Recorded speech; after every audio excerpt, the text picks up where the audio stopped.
नमस्कार। आप देख रहे हैं बुंदेलखंड की आवाज़। मैं हूं सरिता सोनी और आइए रुक करते हैं आज की कुछ खास और अहम खबरों की ओर।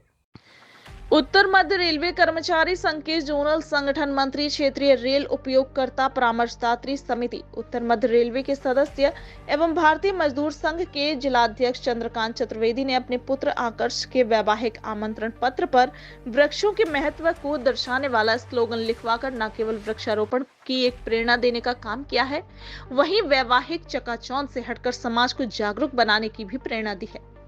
स्लोगन के अनुसार एक वृक्ष जहां प्रतिदिन 3 किलो कार्बन डाइऑक्साइड को अवशोषित करता है, वहीं 3% के करीब तापमान कम करता है। स्लोगन में भी अनुरोध किया गया है कि हर व्यक्ति को अपने जीवन में कम से कम 7 औषधीय पौधे अवश्य लगाना चाहिए, जिन्हें लगाकर हम जीवन का कर्ज चुका सकते हैं। ऐसे जनहित स्लोगन लिखवाने वाले चंद्रकांत चतुर्वेदी ने वृक्षों के महत्व पर कहा है कि हमारे पुराणों में कहा गया है कि 10 कूप समोवापी, 10 वापी समो हृदय, 10 हृदय समो पुत्रा, 10 पुत्र समुद्र महा, अर्थात 10 कुओं के बराबर एक बावड़ी, 10 बावड़ियों के बराबर एक तालाब, 10 तालाबों के बराबर एक पुत्र और 10 पुत्रों के बराबर एक वृक्ष होता है। यदि हम अपने इस वैदिक सिद्धांत पर चले तो कभी भी वृक्ष का हनन नहीं करेंगे। बहरहाल चंद्रकांत चतुर्वेदी द्वारा ऐसा अनूठा कार्ड जहां चर्चा का विषय बना हुआ है। इससे पहले चंद्रकांत चतुर्वेदी ये स्लोगन अपनी बेटी की शादी में भी लिखवा चुके हैं। आइए देखते हैं पूरी खबर। आपने अपने सरिता बच्चे की सोनी शादी रिपोर्ट। के कार्ड पर वृक्षारोपण को लेकर बहुत ही अच्छे स्लोगन लिखवाए हैं। ये कहाँ से आपने सोचा और इसका उद्देश्य क्या है? देखिए, ऐसा है कि सनातन धर्म के हिसाब से जो किसी भी इंसान के जन्म लेने से लेकर उसकी मृत्यु तक के जो 16 संस्कार होते हैं, उन 16 संस्कारों में से विवाह का भी एक संस्कार है। तो वैवाहिक संस्कार में एक सनातन धर्म का बच्चा या बच्ची जब वो वैवाहिक बंधन में बनते हैं तो उनके एक नए जीवन, नई गृहस्थी का स्थापना का कार्य संपन्न होता है। तो जब ये कार्य संपन्न होता है और गृहस्थ जीवन में वो प्रवेश करते हैं तो उनको इस धरती पर जन्म लेने के बाद जो ऋण है उनमें एक ऋण धरा का भी है। तो इस धरा का ऋण चुकाने के लिए, धरा को मजबूत रखने के लिए, धरा जिसको हम धरती माँ कहते हैं, उसी धरा के ऋण को चुकाने के लिए हमारे पास वृक्षारोपण से अच्छा कोई साधन नहीं है। एक तो प्रदूषण फैलाकर हम लोगों ने धरती को खराब कर रहे हैं, तमाम तरह के उर्वरक डाल रहे हैं, धरती की उपजाऊ शक्ति को ख़त्म कर रहे हैं।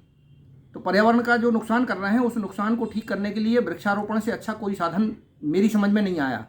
तो मैंने जो भी जीवन भर में पढ़ा था, किताबों से ज्ञान पाया था या बुद्धिजीवियों और मनीषियों से कुछ सीखा था, उससे मुझे जो समझ में आया वो यही समझ में आया कि वृक्षारोपण जैसा पवित्र पुण्य का काम इस संसार में कोई दूसरा नहीं है।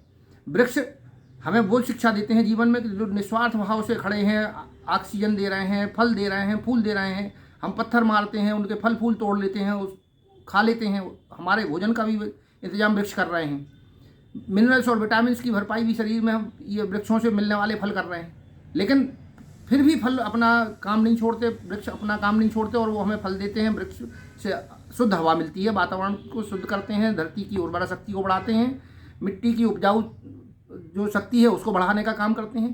तो ऐसे काम करने वाले वृक्षों का पालन पोषण अगर कर पाएँ हम और धरती का ऋण चुका पाएँ, यही मुझे समझ में आया। इसीलिए मैंने अपने बेटे की शादी के कार्ड पर वृक्षारोपण का संदेश छपवाने का काम किया। इसके पहले मैंने अपनी बेटी की शादी की थी जनवरी माह में, है इसी वर्ष 2023 में। तो उस कार्ड पर भी मैंने वृक्षारोपण का ही संदेश छपवाया था। और अभी बेटे की शादी कर रहा हूँ। 8 और 9 दिसंबर को शादी है। इस शादी में भी वृक्षारोपण के संदेश के साथ जो कार्ड मैंने छपवाए हैं, जिससे कार्ड के ऊपर जो संदेश जाएगा, 1000 कार्ड मैंने मेरे मिलने वालों को जिनको मैं दे रहा हूँ डायरेक्ट कार्ड और कुछ व्हाट्सएप और सोशल मीडिया के माध्यम से, तो ये संदेश प्रसारित करने के लिए मैंने ये वृक्षारोपण का संदेश छपवाने का प्रयास किया है।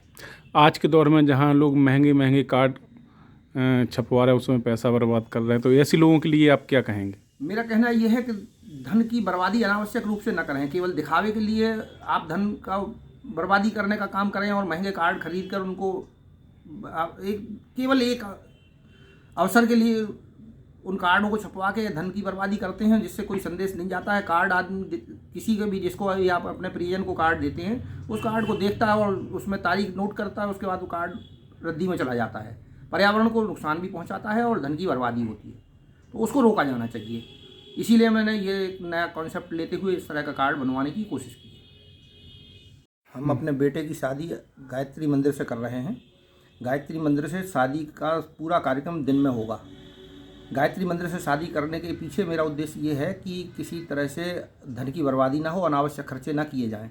आने वाले समय में जो और भी व्यक्ति इस बात से शिक्षा लेने का प्रयास करें कि वो अपने बच्चे की शादी गायत्री मंदिर से करें। गायत्री मंदिर से शादी करने में धन की बर्बादी को रोका जा सकता है। इसमें ना तो कोई बारूद या कोई भी अनावश्यक आतिशबाजी चलाई जानी है, कोई फालतू काम नहीं होना है। धन की बर्बादी संबंधी जितने भी काम जो पर्यावरण को नुकसान पहुंचाते हैं, जैसे कि ध्वनि प्रदूषण के भारी भारी यंत्र लेकर जो लोग आजकल चलते हैं, या विद्युत की तमाम उपकरण लेकर के चलते हैं, मोटर जैसी, मोटर कार जैसी साधन लेकर चलते हैं, उससे विद्युत और ईंधन की बर्बादी होती है। रोड पर प्रदूषण फैलाते हैं। उस प्रदूषण को रोकने के लिए और आतिशबाजी जैसे खतरनाक काम को बंद करने के लिए ही मैंने ये कदम उठाया है कि मैं अपने बेटे की शादी गायत्री परिवार के माध्यम से गायत्री मंदिर से कर रहा हूँ। इसके पहले मैंने बेटी की शादी भी गायत्री मंदिर से ही की थी। आज के लिए फिलहाल इतना ही। देखते रहिए बुंदेलखंड की आवाज़। नमस्कार।